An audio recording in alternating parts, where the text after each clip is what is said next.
सीमा पार से भारत में आने वाली नकली नोटों की तस्करी का पर्दाफाश हुआ है। दिल्ली पुलिस की स्पेशल सेल ने 2 तस्करों को गिरफ्तार किया है। आरोपियों के पास से 500 के करीब 2 लाख नकली नोट बरामद हुए हैं। उन पर अब तक 40 लाख से ज्यादा नकली नोटों की तस्करी का आरोप है। पुलिस ने गुप्त सूचना के आधार पर आनंद विहार रेलवे स्टेशन से नोटों की खेप के साथ इनको पकड़ा। वहीं गुजरात में बीजेपी की रिकॉर्ड तोड़ जीत में उन सीटों की भी बड़ी भूमिका रही जिन पर पाटीदार समुदाय के वोट निर्णायक माने जाते हैं। 2017 के विधानसभा चुनाव उस वक्त हुए थे जब गुजरात में पाटीदार आंदोलन चल रहा था और पाटीदार आंदोलन का असर गुजरात चुनाव के नतीजों पर भी दिखा था।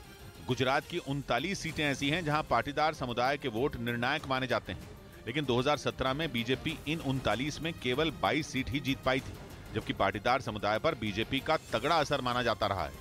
39 सीटें तो गुजरात की ऐसी हैं जहां पाटीदार समुदाय के वोट निर्णायक हैं, लेकिन ऐसी दर्जनों सीटें और भी हैं जहां पाटीदार समुदाय के वोट नतीजों पर असर डाल सकते हैं।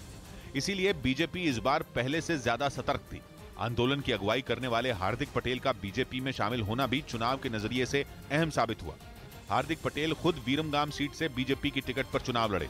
गुजरात में बीजेपी ने हार्दिक पटेल समेत पाटीदार समुदाय से आने वाले 41 नेताओं को उम्मीदवार बनाया। नतीजा यह हुआ कि बीजेपी बाजी पलटने में कामयाब हो गई। इस बार पाटीदार समुदाय के वोट जिन 39 सीटों पर निर्णायक हैं, उनमें 34 पर बीजेपी को जीत मिली। पिछली बार के मुकाबले 12 सीट का फायदा, जबकि कांग्रेस को 15 सीट का नुकसान हुआ। पाटीदार समुदाय की आबादी गुजरात में करीब 18% है। उधर झारखंड के देवघर में मरीज की मौत के बाद उसके परिवार वालों ने क्लिनिक में जमकर हंगामा किया। परिवार ने डॉक्टर पर इलाज के समय लापरवाही का आरोप लगाया और मरीज की मौत से आग बबूला हुए उसके परिवार वाले डॉक्टर को मारने पर उतारू हो गए। वो जबरदस्ती पहले तो डॉक्टर के चैम्बर में घुस गए, फिर वहां तोड़फोड़ की कोशिश भी की, जिसके बाद मामला बिगड़ता देख पुलिस को सूचना दी गई, जिन्होंने मृतक के परिवार वालों को समझाने की कोशिश की। परिजनों का आरोप है कि डॉक्टर ने इलाज के समय लापरवाही बरती, जिसकी वजह से मरीज की मौत हो गई। अपने से एक बार भी चेक नहीं किया, जो भी काम किया इसका कंपाउंडर किया। पुलिस ने मृतक के परिवार की शिकायत पर डॉक्टर के खिलाफ मामला दर्ज कर लिया। इस बीच गुजरात विधानसभा चुनाव के शुरुआती रुझानों के साथ ही अहमदाबाद में कांग्रेस दफ्तर पर लगाई गई घड़ी भी बंद हो गई। इस डिजिटल घड़ी को ठीक 1 महीने पहले कांग्रेस के वरिष्ठ नेता पी चिदम्बरम ने लगाया था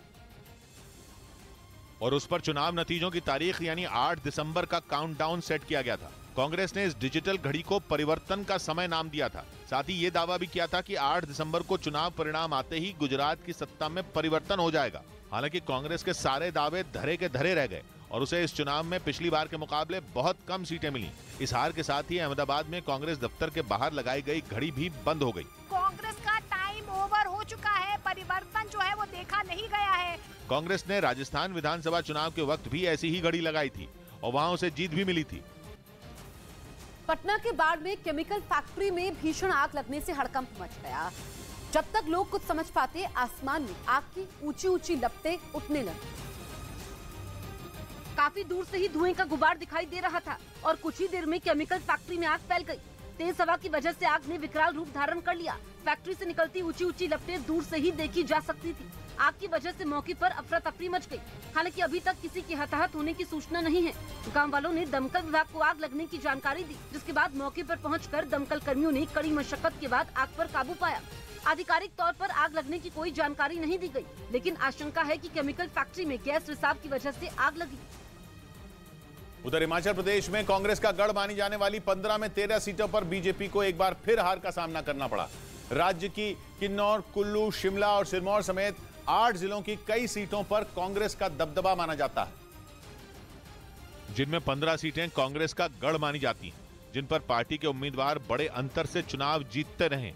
और इस बार भी कांग्रेस ने पिछले चुनाव की तरह बीजेपी को अपने गढ़ में सेंध लगाने से रोक दिया। मतलब ये कि कांग्रेस न सिर्फ अपना गढ़ बचाने में कामयाब रही, बल्कि इन्हीं सीटों के दम पर उसने राज्य में बीजेपी की सरकार पलट दी। 2017 की तरह इस बार भी कांग्रेस ने 15 में 13 सीटों पर जीत का परचम लहरा दिया, जबकि पिछली बार की तरह इस बार भी बीजेपी को सिर्फ 2 ही सीटें मिली। माना जा रहा है कि कांग्रेस की जीत के पीछे एक बड़ा कारण इन विधानसभा सीटों के तहत आने वाले अनुसूचित जाति और जनजाति के मतदाता हैं, जिन्हें कांग्रेस का वोट बैंक कहा जाता है। हालांकि चुनाव से पहले ये अटकलें लगाई जा रही थीं कि इस बार कांग्रेस के किले में बीजेपी सेंध लगा देगी। लेकिन कांग्रेस ने न सिर्फ अपनी सीटें बचाई बल्कि बीजेपी को उन सीटों पर नुकसान पहुंचाकर अपनी जीत पक्की कर ली।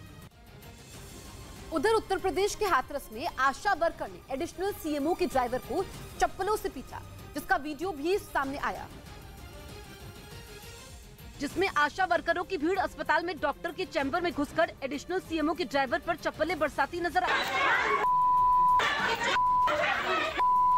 इस बीच वहां मौजूद कुछ लोगों ने बीच बचाव करने की कोशिश भी की, लेकिन आशा वर्करों ने किसी की एक नहीं सुनी और ड्राइवर को कपड़ों से घसीटकर उसे पीटने लगी। इतनी सारी महिलाओं के गुस्से के आगे वहां मौजूद लोग भी बेबस नजर आए, जिसके बाद मामला बिगड़ने पर पुलिस को उसकी सूचना दी गई, जिन्होंने मौके पर पहुंचकर ड्राइवर को महिलाओं की पिटाई से बचाया और मामले को शांत करवाने की कोशिश की, जिसके बाद आशा वर्करों ने काम का बहिष्कार कर कार्रवाई की मांग और नारेबाजी भी की। इधर उत्तर प्रदेश के मैनपुरी लोकसभा उपचुनाव में समाजवादी पार्टी अपना किला बचाने में कामयाब रही। इस सीट से पार्टी अध्यक्ष अखिलेश यादव की पत्नी डिंपल यादव बहुत बड़े अंतर से जीत गई। मैनपुरी लोकसभा सीट 10 अक्टूबर को मुलायम सिंह यादव के निधन के बाद खाली हुई थी और इस सीट पर समाजवादी पार्टी की साख दांव पर थी, क्योंकि 1996 में पहली बार मुलायम सिंह यादव ने मैनपुरी लोकसभा सीट से चुनाव लड़ा था और उसके बाद से इस लोकसभा सीट से समाजवादी पार्टी कभी नहीं हारी। ऐसे में पार्टी की तरफ से मुलायम सिंह यादव की बहू डिंपल यादव को चुनावी मैदान में उतारा गया। पूरा परिवार उनकी जीत के लिए चुनाव प्रचार में जुट गया, जिसका नतीजा ये हुआ कि मैनपुरी लोकसभा सीट पर डिंपल यादव ने रिकॉर्ड जीत दर्ज की। उन्होंने करीब 3 लाख वोटों के बड़े अंतर से बीजेपी प्रत्याशी रघुराज शाक्य को हरा दिया। डिंपल यादव को इतने वोट मिले जितने 2019 के लोकसभा चुनाव में मुलायम सिंह यादव को भी नहीं मिले थे। वो उस वक्त करीब 94,000 वोटों से जीते थे। नेताजी की जीत है और यह जीत हम सभी की तरफ से नेताजी को समर्पित। डिंपल यादव मैनपुरी लोकसभा क्षेत्र के तहत आने वाले 5 विधानसभा क्षेत्रों से शुरुआत से ही आगे चल रही थी और वोटों की गिनती में ये बढ़त समाजवादी पार्टी की जीत में बदल गई। डिंपल यादव की जीत के बीच उनके चाचा शिवपाल सिंह यादव ने समाजवादी पार्टी का दामन थाम लिया, जिनके जसवंत नगर विधानसभा क्षेत्र का डिंपल यादव की जीत में बड़ा हाथ रहा। वहां से डिंपल को 1 लाख से ज्यादा वोट की बढ़त मिली, जिसके बाद मुलायम सिंह यादव और शिवपाल सिंह यादव का भी रिकॉर्ड टूट गया। शिवपाल यादव ने डिंपल यादव के लिए जमकर चुनाव प्रचार किया था। वहीं रुझान के दौरान समाजवादी पार्टी उम्मीदवार डिंपल यादव ने सैफई के एक मंदिर में जाकर पूजा की और जैसे ही उन्होंने मैनपुरी लोकसभा सीट पर जीत दर्ज की, पार्टी कार्यकर्ताओं ने जश्न मनाना शुरू कर दिया। जश्न की कुछ तस्वीरें जौनपुर के समाजवादी पार्टी दफ्तर से भी सामने आई।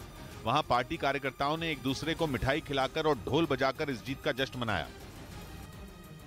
पंजाब के तरन तारण में हुए धमाके के मुख्य आरोपी को एनआईए ने प्रत्यर्पण के बाद गिरफ्तार कर लिया है। आरोपी बिक्कर पंचवार ऑस्ट्रेलिया से खालिस्तान से जुड़ी गतिविधियां चला रहा था। आपको बता दें कि साल 2019 में तरन तारण में धमाका हुआ था, जिसके बाद 2021 में कोर्ट ने बिक्कर पंचवार को भगोड़ा घोषित किया था।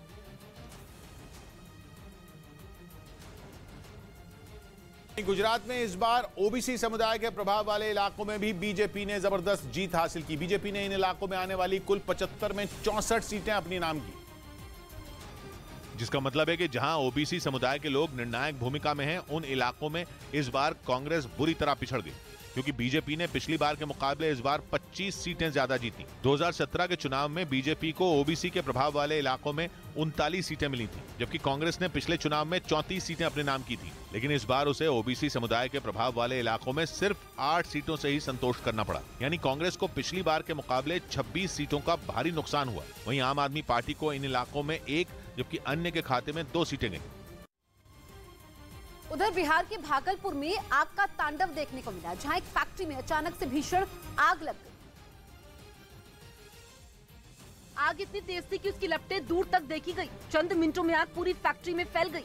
भीषण आग के बीच कुछ लोग उसे बुझाने की कोशिश करते दिखे।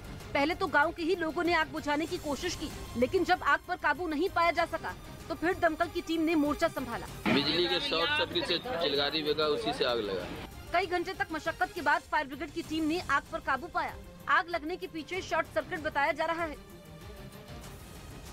मध्य प्रदेश के बैतूल में एक 8 साल के मासूम को बचाने के लिए ऑपरेशन जिंदगी जारी है। तन्मय नाम का बच्चा 400 फीट गहरे बोरवेल में करीब 55 से 60 फीट पर फंसा हुआ है। अब एनडीआरएफ की टीम रेस्क्यू ऑपरेशन की बागडोर अपने हाथ में ले ली है। जमीन में बड़े बड़े पत्थरों की वजह से रेस्क्यू में ज्यादा वक्त लग रहा है। डिगिंग करके एक बेस की आवश्यकता थी।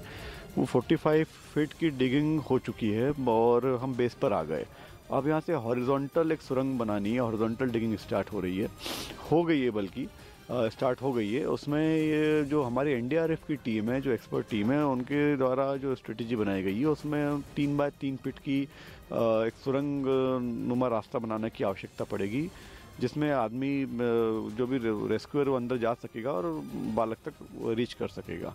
आम आदमी पार्टी को राष्ट्रीय पार्टी का दर्जा मिल गया। अरविंद केजरीवाल की पार्टी 10 साल में ही राष्ट्रीय पार्टी बन गई, क्योंकि इसके लिए पार्टी ने सारी शर्तें पूरी कर ली। इस मौके पर अरविंद केजरीवाल ने खुशी जाहिर की। सभी देशवासियों को बहुत बहुत बधाई। आपकी आम आदमी पार्टी आज राष्ट्रीय पार्टी बन गई है। गुजरात विधानसभा चुनाव में आम आदमी पार्टी को करीब 13% वोट मिले। जब किसी पार्टी को 4 राज्यों के लोकसभा या विधानसभा चुनाव में कम से कम 6% वोट मिले हों, साथ ही लोकसभा में 4 सीटें जीती हों, तो उसे राष्ट्रीय पार्टी का दर्जा मिल जाता है। उधर बीजेपी की जीत का डंका पूरे गुजरात में बजा और उत्तर गुजरात में भी बीजेपी की आंधी के सामने कांग्रेस टिक नहीं पाई। वहां की 32 सीटों पर दूसरे चरण में मतदान हुआ, जिनमें 23 सीटों पर कमल खिला। यानी उत्तर गुजरात में भी बीजेपी ने पिछली बार के प्रदर्शन में सुधार करते हुए कांग्रेस को पटकनी दे दी। मतलब ये कि पार्टी ने वहां जो भी सियासी दांव चले वो सही साबित हुए। उत्तर गुजरात की कुल 32 में 23 विधानसभा सीटें जीतकर बीजेपी ने अपनी जीत का परचम लहराया और उसे पिछली बार की तुलना में 9 सीटों का फायदा हुआ, जबकि कांग्रेस के खाते में सिर्फ 7 सीटें आई, यानी उसे पिछली बार के मुकाबले 10 सीटों का नुकसान उठाना पड़ा। और नतीजों ने साबित कर दिया कि इस बार उत्तर गुजरात में भी बीजेपी का जादू चल गया, जिसके लिए प्रधानमंत्री नरेंद्र मोदी ने भी कोई कसर नहीं छोड़ी थी। गांधीनगर से होकर उनका रोड शो गुजरा तो पाटन की चुनावी रैली में वो ये दावा करने से नहीं चूके थे कि मतदान से पहले ही कांग्रेस हार मान चुकी है। कांग्रेस से नक्की कर दी तुझे कि भारतीय जनता पार्टी जीती जैसे, और उनका आकलन मतगणना के बाद सही साबित भी हुआ, क्योंकि 2017 में उत्तर गुजरात में 17 सीट जीतने वाली कांग्रेस इस बार सिर्फ 7 सीटों पर सिमट गई। मतलब ये कि उत्तर गुजरात में कांग्रेस को जो उम्मीद थी वो नहीं हुआ और बीजेपी इस इलाके पर एक बार फिर अपना दबदबा कायम करने में कामयाब हो गई।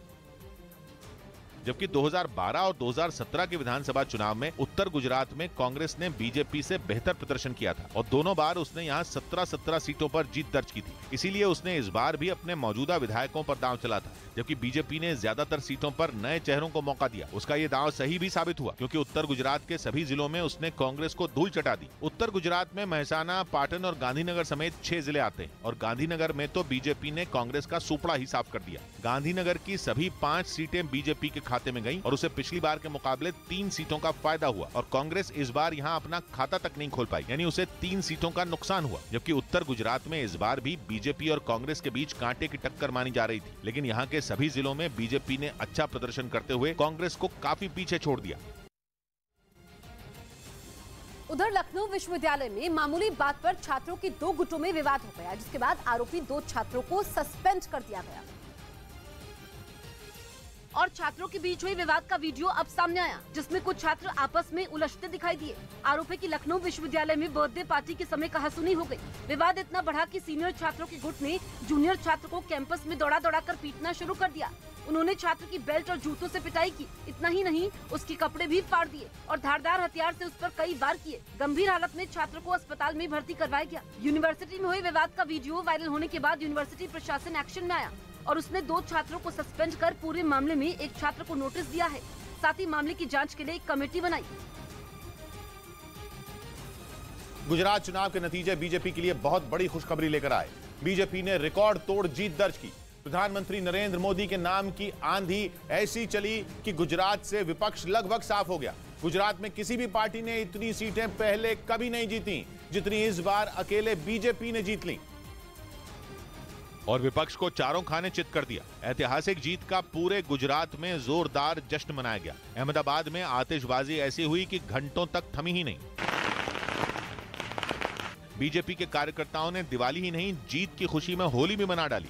बीजेपी की ये जीत इसलिए अहम है क्योंकि वो लगातार 27 साल से गुजरात की सत्ता पर काबिज है। दावा किया जा रहा था कि एंटी इनकम्बेंसी फैक्टर के कारण बीजेपी के लिए इस बार रास्ता कठिन हो सकता है, लेकिन बीजेपी ने तो जीत के सारे रिकॉर्ड तोड़ दिए। अब तक गुजरात में सबसे बड़ी जीत का रिकॉर्ड कांग्रेस के नाम था, जब उसने 37 साल पहले 1985 में 149 सीटें जीती थी। लेकिन इस बार तो बीजेपी ने 156 सीटें जीतकर उस रिकॉर्ड को भी धराशायी कर दिया। हालांकि एग्जिट पोल ने भी बीजेपी की बड़ी जीत का अनुमान जताया था, लेकिन इतनी बड़ी जीत की भविष्यवाणी किसी ने नहीं की थी। हालांकि न्यूज 18 के गुजरात अधिवेशन में बीजेपी के चाणक्य ने भी यही दावा किया था। अप्रत्याशित तरीके से हमारी सीटें बढ़ेगी और Bharatiya Janata party vote share और नंबर ऑफ सीट दोनों दृष्टि से अपने सारे रिकॉर्ड तोड़कर प्रचंड बहुमत के साथ भूपेंद्र भाई के नेतृत्व में हम यहाँ पर सरकार बनाएंगे, ये सुनिश्चित है। 182 सीटों की विधानसभा में बीजेपी ने 156 सीटें जीत लीं, जबकि कांग्रेस केवल 17 सीटें ही जीत पाई, जबकि जीत का दावा करने वाली आम आदमी पार्टी केवल 5 सीट पर सिमट गई। लेकिन बीजेपी की इस जीत का सबसे बड़ा फैक्टर मोदी मैजिक को माना जा रहा है। प्रधानमंत्री नरेंद्र मोदी ने बीजेपी को जीत दिलाने के लिए ताबड़तोड़ रैलियां की और उनकी रैलियों का असर नतीजों में भी साफ दिखा। बीजेपी को जीत दिलाने के लिए प्रधानमंत्री नरेंद्र मोदी ने 39 रैलियां की थी। दावा है कि इन 39 रैलियों के जरिए 134 विधानसभा क्षेत्रों के लिए प्रधानमंत्री नरेंद्र मोदी ने सीधा प्रचार किया। इसके अलावा उन्होंने 2 रोड शो भी किए। रोड शो के जरिए प्रधानमंत्री ने 50 किलोमीटर लंबा सफर तय किया। उनके रोड शो को देखने के लिए लोगों में गजब का जोश देखा गया था। पहली बार गुजरात के चुनाव में त्रिकोणीय मुकाबले का दावा किया जा रहा था, लेकिन बीजेपी का वोट प्रतिशत कम होने के बजाय बढ़ गया। बीजेपी को 2017 के चुनाव में करीब 49% वोट मिले थे, लेकिन इस बार बीजेपी को गुजरात में करीब 53% वोट मिल गए। कांग्रेस को 2017 के चुनाव में 41% वोट मिले थे, लेकिन इस बार कांग्रेस केवल 27% पर सिमट गई, जबकि पहली बार गुजरात में ताकत झोंकने वाली आम आदमी पार्टी ने करीब 13% वोट लिए। यानी अगर विपक्ष की सभी पार्टियों के वोट जोड़ लिए जाएं, तब भी बीजेपी एक बड़े अंतर से आगे निकल गई। बीजेपी की बम्पर जीत के साथ यह भी तय हो गया कि गुजरात के सीएम एक बार फिर भूपेंद्र पटेल ही होंगे, जिसका ऐलान करने में बीजेपी ने जरा भी देर नहीं की। गुजरात की नई सरकार का शपथ ग्रहण सोमवार 12 दिसंबर को होगा। गांधीनगर में होने वाले शपथ ग्रहण में प्रधानमंत्री नरेंद्र मोदी और गृह मंत्री अमित शाह भी शामिल होंगे। मुख्यमंत्री की शपथ विधि का समारोह 12 दिसंबर को 2 बजे गांधीनगर विधानसभा के पीछे एलिफेंट ग्राउंड पर होगा। 1995 के बाद से ही गुजरात की सत्ता बीजेपी के हाथ में। 2001 में नरेंद्र मोदी पहली बार गुजरात के मुख्यमंत्री बने थे, जबकि पहली बार चुनाव भी उन्होंने 2002 में राजकोट 2 विधानसभा सीट से लड़ा था। उसके बाद से गुजरात ने न कभी नरेंद्र मोदी को निराश किया और न ही कभी बीजेपी को निराश किया। वहीं गुजरात में बड़ी हार के साथ ही कांग्रेस आदिवासी मतदाताओं पर भी अपनी पकड़ बरकरार रखने में नाकाम रही। गुजरात में 30 विधानसभा सीटों पर आदिवासी समुदाय का वोट निर्णायक भूमिका निभाता है और इन सीटों पर भी इस बार बीजेपी ने कांग्रेस को काफी पीछे छोड़ दिया, जिसकी झलक चुनावी नतीजों में भी दिखी और बीजेपी ने आदिवासी समुदाय के निर्णायक वोट वाली 30 सीटों में 26 पर जीत दर्ज की, जो पिछली बार की तुलना में दुगनी से ज्यादा है। जबकि कांग्रेस को इस बार 12 सीटों का नुकसान हुआ और उसके खाते में सिर्फ 3 सीटें आई।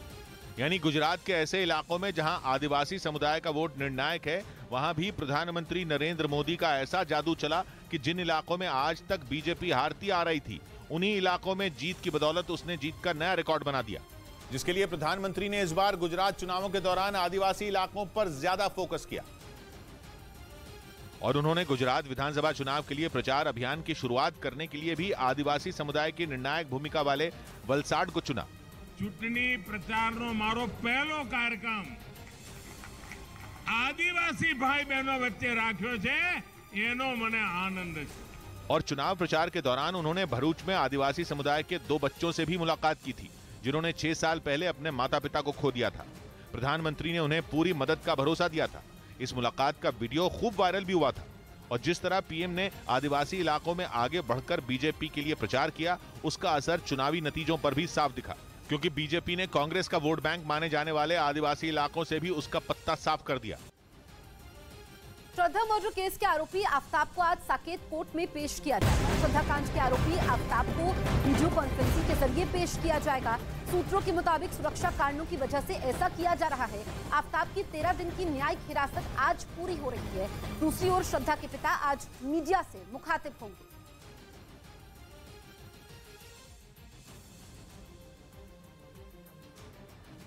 राजस्थान के जोधपुर में एक शादी समारोह के समय बड़ा हादसा हो गया। लीकेज के बाद 2 सिलेंडर में धमाका हो गया, जिसमें 2 बच्चों की मौके पर ही मौत हो गई, जबकि 60 से ज्यादा लोग घायल हुए हैं, जिसमें कई की हालत बेहद गंभीर बनी हुई है। घायलों को अस्पताल में भर्ती करवाया गया।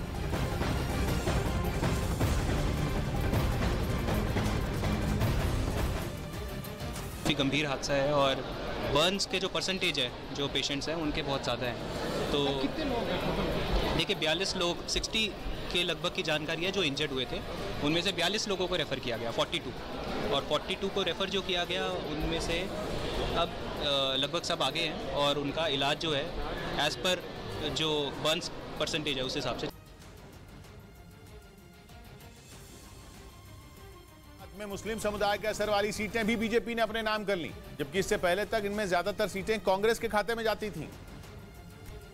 लेकिन इस बार मुस्लिम वोट बैंक में ऐसी दो फाड़ हुई कि बीजेपी ने कांग्रेस को पटखनी दे दी। गुजरात में 12 सीटों पर मुस्लिम वोटर निर्णायक माने जाते हैं और पिछली बार बीजेपी और कांग्रेस ने बिल्कुल बराबर 6-6 सीटें अपने नाम की थी। लेकिन इस बार बीजेपी ने मुस्लिम मतदाताओं के प्रभाव वाली 10 सीटें जीत ली और कांग्रेस को बची हुई 2 सीटें नसीब हुई। माना जा रहा है कि आम आदमी पार्टी और एआईएमआईएम के चुनाव लड़ने की वजह से वोट बटे, जिसका खमियाजा कांग्रेस को भुगतना पड़ा और बीजेपी ने सीटें निकाल ली।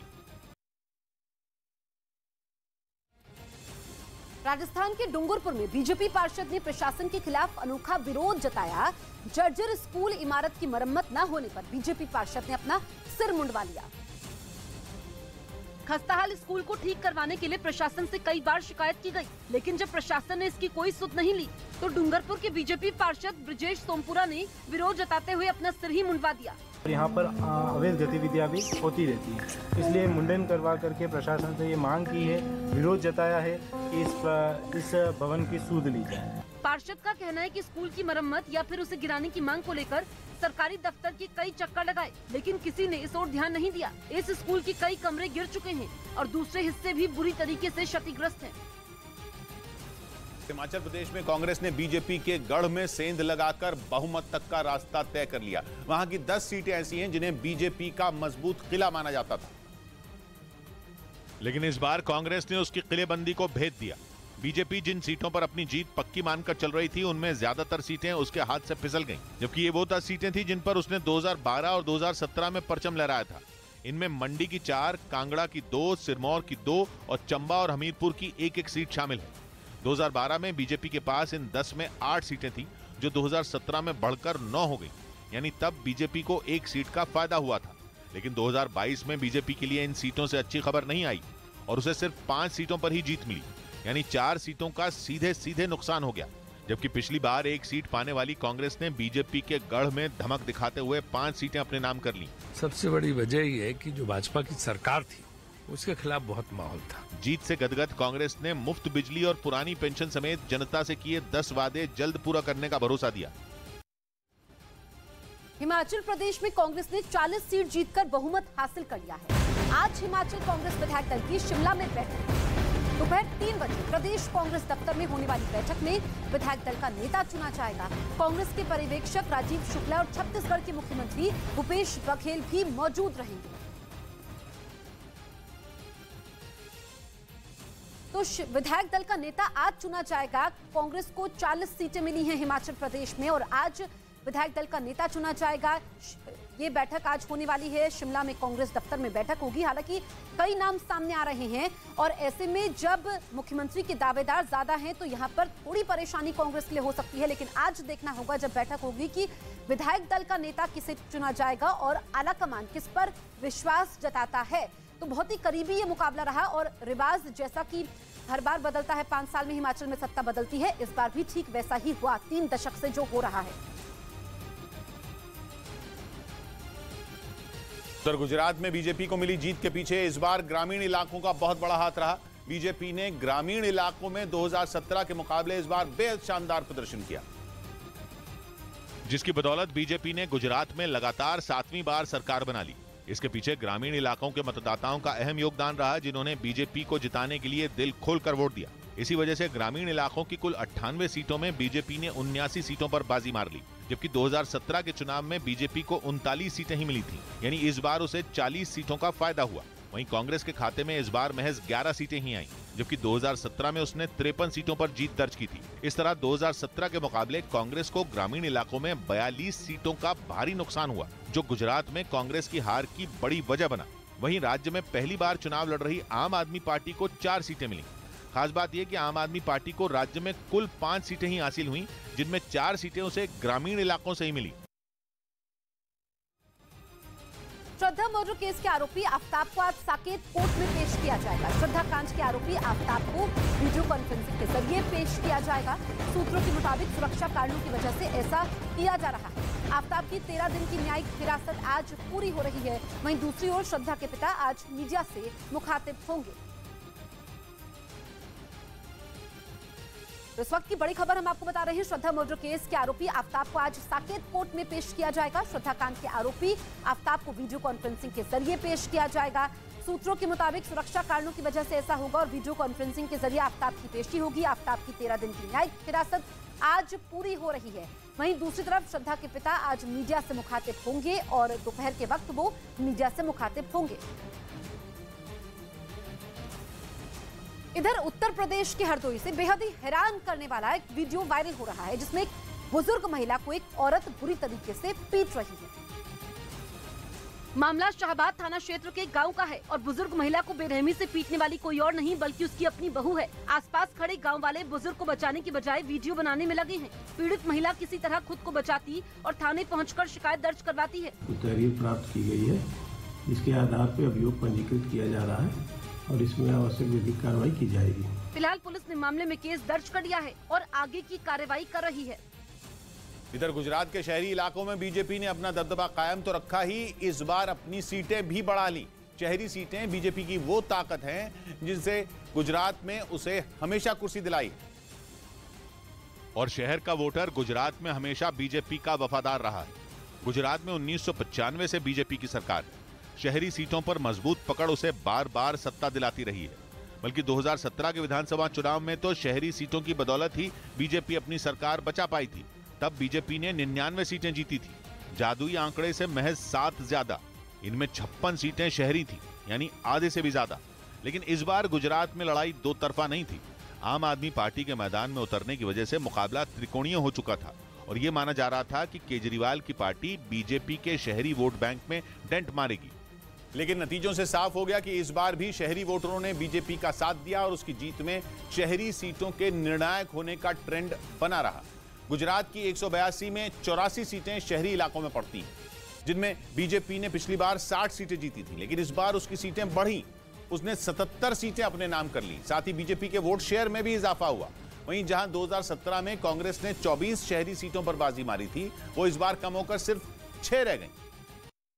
उत्तर प्रदेश के मैनपुरी में डिंपल यादव की जीत के बाद शिवपाल यादव ने अपनी पार्टी का समाजवादी पार्टी में विलय कर दिया।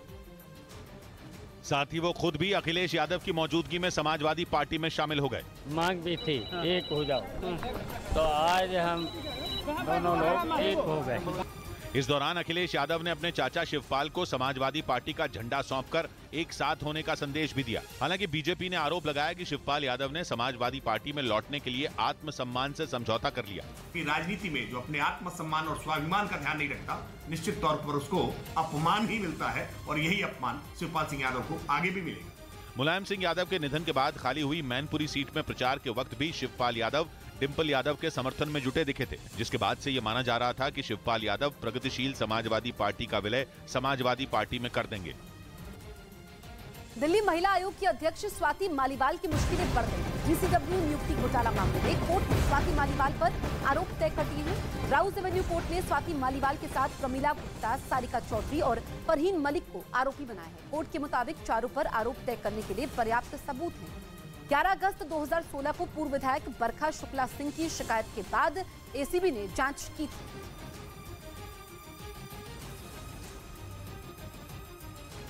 इस बीच प्रधानमंत्री नरेंद्र मोदी के गांव वडनगर और गृह मंत्री अमित शाह के गांव मानसा में एक बार फिर कमल खिल गया। इन दोनों जगहों पर पिछले चुनाव में कांग्रेस ने जीत दर्ज की थी।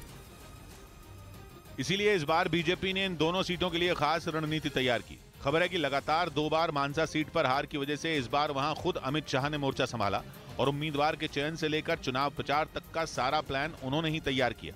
जबकि प्रधानमंत्री के गांव वडनगर की ऊंझा विधानसभा सीट से गुटबाजी रोकने के लिए आरएसएस प्रमुख मोहन भागवत के करीबी को टिकट दी गई। असल में ऊंझा को बीजेपी का गढ़ माना जाता है और 1995 से ही पार्टी इस सीट पर जीत रही थी, लेकिन 2017 में कांग्रेस ने यह सीट बीजेपी से छीन ली थी। खबर है कि इस बार ऊंझा सीट की पूरी कमान आरएसएस ने अपने हाथों में ले ली थी और उम्मीदवार भी अपनी पसंद का उतारा। इन दोनों सीटों पर बीजेपी की ये रणनीति रंग लाई और उसने दोनों सीटें कांग्रेस से छीन ली। उधर हिमाचल प्रदेश विधानसभा चुनाव में जिन दिग्गजों पर सबकी नजरें थीं, उनमें ज्यादातर नेता चुनाव हार गए। राज्य के मुख्यमंत्री जयराम ठाकुर ने तो अपनी सीट बचा ली, लेकिन उनके कई मंत्रियों को हार का सामना करना पड़ा। जबकि जयराम ठाकुर लगातार छठी बार मंडी की सराज विधानसभा सीट से विधायक चुने गए। उन्होंने कांग्रेस के चेतराम को इस सीट से हराया। जो जनादेश आता उसका सम्मान है, मैं उस पर कोई टिप्पणी नहीं करना चाह रहा हूं। लेकिन शिमला की कुसुमपुटी विधानसभा सीट से अपनी किस्मत आजमा रहे शहरी विकास मंत्री सुरेश भारद्वाज चुनाव हार गए। वहीं राज्य की सामाजिक अधिकार मंत्री सरवीन चौधरी को भी कांगड़ा की शाहपुर सीट से हार का सामना करना पड़ा। इसके अलावा कांगड़ा की ही फतेहपुर सीट से चुनाव लड़ रहे राज्य के वन मंत्री राकेश पठानिया भी जीत हासिल नहीं कर पाए। इन सभी नेताओं को कांग्रेस के उम्मीदवारों ने हराया। वहीं कांग्रेस नेता विक्रमादित्य सिंह ने शिमला ग्रामीण सीट एक बार फिर जीत ली। पूर्व मुख्यमंत्री वीरभद्र सिंह के बेटे विक्रमादित्य सिंह ने 2017 में भी इस सीट पर जीत हासिल की थी। इधर हिमाचल प्रदेश में जीत का परचम लहराने वाली कांग्रेस ने इसका श्रेय प्रियंका गांधी को दिया। वहां के नेताओं ने प्रियंका को बड़ी जिम्मेदारी देने की मांग भी की। जिनका मानना है कि हिमाचल में पार्टी की जीत के पीछे का कारण प्रियंका गांधी है, जिसके बाद कांग्रेस दफ्तर में जोरदार जश्न के साथ ही प्रियंका गांधी के समर्थन में नारेबाजी भी हुई। हिमाचल से आई आवाज, प्रियंका गांधी जिंदाबाद। इस बीच कांग्रेस नेता जगदीश शर्मा ने जीत का सेहरा प्रियंका गांधी के सिर बांधते हुए उन्हें संगठन में बड़ी जिम्मेदारी दिए जाने की मांग भी की। गांधी को जिस दिन कांग्रेस पार्टी और देश समझ लेगा, देश में कांग्रेस का परचम लहराएगा। हिमाचल प्रदेश की कांग्रेस कार्यकर्ताओं ने दावा किया कि प्रियंका गांधी की रैलियों ने संगठन में नई जान फूंकने का काम किया, जिसका नतीजा ये रहा कि चुनाव में उन्होंने आसानी से बहुमत का आंकड़ा पार कर लिया। इस बीच हिमाचल प्रदेश में कांग्रेस की जीत के साथ ही मुख्यमंत्री कौन बनेगा, इस पर अटकलें लगनी शुरू हो गईं। कांग्रेस ने इस बार के चुनाव में शानदार जीत हासिल करते हुए 68 में 40 सीटों पर जीत दर्ज की, जिसके बाद कहा जा रहा है कि कांग्रेस के लिए राज्य में मुख्यमंत्री का नाम तय करना आसान नहीं होगा, क्योंकि हिमाचल में कांग्रेस के मुख्यमंत्री पद की रेस में एक नहीं बल्कि कई नामों की चर्चा है। माना जा रहा है कि इस पद की सबसे बड़ी दावेदार पूर्व मुख्यमंत्री वीरभद्र सिंह की पत्नी और प्रदेश कांग्रेस अध्यक्ष प्रतिभा सिंह हैं, जो मंडी लोकसभा सीट से कांग्रेस की सांसद भी हैं, लेकिन विधानसभा का चुनाव उन्होंने नहीं लड़ा। इसके बावजूद कहा जा रहा है कि वो इस पद के लिए बड़ी दावेदार हैं, क्योंकि पूरे चुनाव में वीरभद्र सिंह के नाम पर वोट मांगने के लिए उन्होंने जमकर प्रचार किया था। उनके बेटे और कांग्रेस नेता विक्रमादित्य सिंह ने भी उन्हें मुख्यमंत्री बनाने की मांग की। सपुत्र के रूप में तो मैं निश्चित तौर से चाहूंगा कि वो प्रदेश का नेतृत्व करे। उनके अलावा सुखविंदर सिंह सुक्खू को भी इस पद के लिए बड़ा दावेदार माना जा रहा है, जिन्हें कांग्रेस ने इस बार के चुनाव प्रचार समिति का प्रमुख बनाया था। यही नहीं, सुखविंदर सिंह सुक्खू को राहुल गांधी की भी पसंद माना जाता है।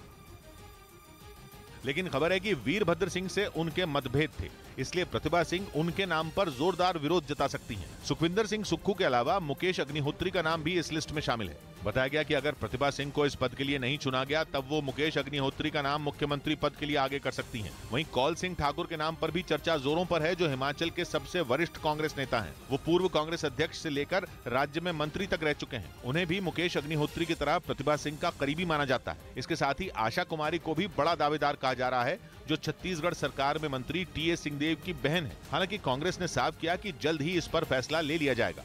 जो विधायक दल की बैठक निर्णय लेगी, उस निर्णय पर अमल होगा और मुख्यमंत्री चुना जाएगा। इन सभी नामों के साथ ही हर्षवर्धन चौहान और राजेश धर्माणी का नाम भी मुख्यमंत्री पद की रेस में सामने आ रहा है।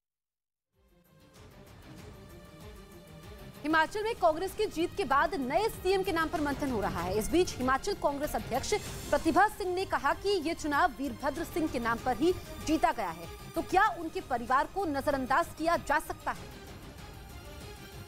है लोग चाहते हैं कि ये जो वीरभद्र सिंह जी ने काम किया, उनकी फैमिली क्यों नहीं कर सकती? हाँ, वो कहते क्यों उनकी वाइफ क्यों नहीं कर सकती, उनका बेटा क्यों नहीं कर सकता? We have high hopes from this family. एक तो they have proved themselves. No, it's not a matter of I am not comparing myself with anybody. See, when you see कि भाई आपने सपोजिंग मुझे कोई जिम्मेवारी दी है, तो मुझे उसको उस तरीके से निभाना है ना। If they feel I am fit for that और लोगों की भावनाएं हैं जुड़ी हुई, तो अगर वो इस बात को कंसिडर करेंगे, देन ठीक है, they can give me that responsibility. I can also निभाओ। इफ दे फील कि no it has to be given to somebody else, तो we will obey that order. आज तक को पछाड़ न्यूज़ 18 इंडिया बना भारत का नंबर 1 न्यूज चैनल। देखते रहिए न्यूज़ 18 इंडिया।